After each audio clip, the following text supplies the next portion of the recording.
Assalamualaikum warahmatullahi wabarakatuh. Perkenalkan nama saya Iwan Jamal Hasan, NIM 200301500157 kelas PJKRD. Di sini saya akan membuat video pembelajaran mengenai materi perkembangan olahraga masyarakat pada mata kuliah Filsafat Penjas dan Olahraga. Baik. Adapun olahraga amatir dan olahraga profesional.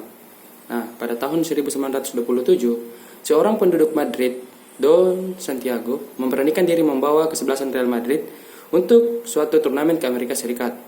Perlawatan itu menghasilkan cukup banyak pendapatan. Karena itu para pemain Real Madrid memutuskan serentak menandatangani kontrak sebagai pemain bayaran. Peristiwa itulah menandai pertama kalinya sepak bola profesional di Inggris. Tetapi masih belum jelas. Baru sesudah Spanyol menjadi pionirnya, maka sepak bola profesional merajalela. Sejak menjelang Perang Dunia Kedua, sudah seluruh Eropa bebas atau non-komunis menganut sepak bola bayaran, kecuali Jerman, karena belum ada Barat dan Timur. Selanjutnya Nederland, Belgia, dan negara-negara Skandinavia. Tetapi setelah sudah Perang Dunia Kedua, negara-negara ini pun turut mengadakan sepak bola bayaran karena terpaksa. Semua pemain-pemain terbaiknya dibeli luar negeri. Nah, dari uraian terlintas, nyatalah bahwa sepak bola profesional berlaku di negara-negara bebas atau non-komunis. Ilustrasi singkat tersebut menggambarkan kasus dalam olahraga profesional. Artinya, seorang profesional bermain untuk memperoleh bayaran sebagai mata pencaharian. Sekitar awal tahun 1920-an, di Inggris, sepak bola bayaran jadi kenyataan. Yang pertama, muncul olahraga bayaran, yaitu dalam cabang olahraga tinju. Mula-mula bayarannya tidak begitu berarti, tapi lambat laun, petinju-petinju terbaik kelas barat jadi orang kaya. Sebut saja George Best atau di Irlandia, sedangkan Pele dari Brasil, Johan Cruyff dari Nederland, dan Beckenbauer dari Jerman Barat. Mereka menjadi seorang multimilioner dalam dolar US berkat kemahirannya bermain sepak bola. Sebenarnya Muhammad Ali masih melebihi kekayaan mereka berkat kebolehannya bertinju. Sesudah sepak bola dan tinju, maka pada tahun 1930-an timbul profesionalisme dalam dunia balap sepeda. Eropa Barat pada waktu itu mengalami popularitas dari apa yang disebut dengan 6 Daagse, balap sepeda atau balap sepeda dalam velodrome selama 6 hari, 6 malam, dan tiap hari terlebih waktu malam, ruang balap penuh dengan penonton.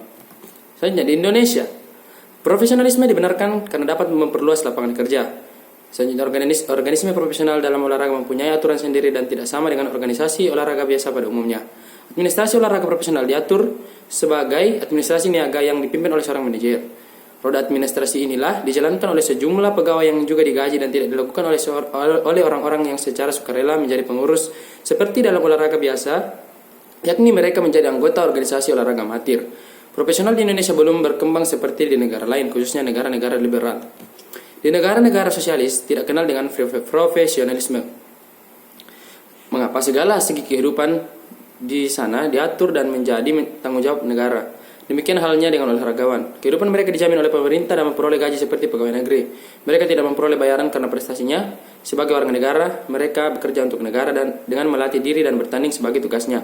Bagi mereka ini diberikan status amatir negara. Jadi bukan profesional meskipun segala kebutuhannya disediakan oleh pemerintah, termasuk fasilitas latihannya. Tapi bukan pula amatir yang berolahraga demi kesenangan belaka.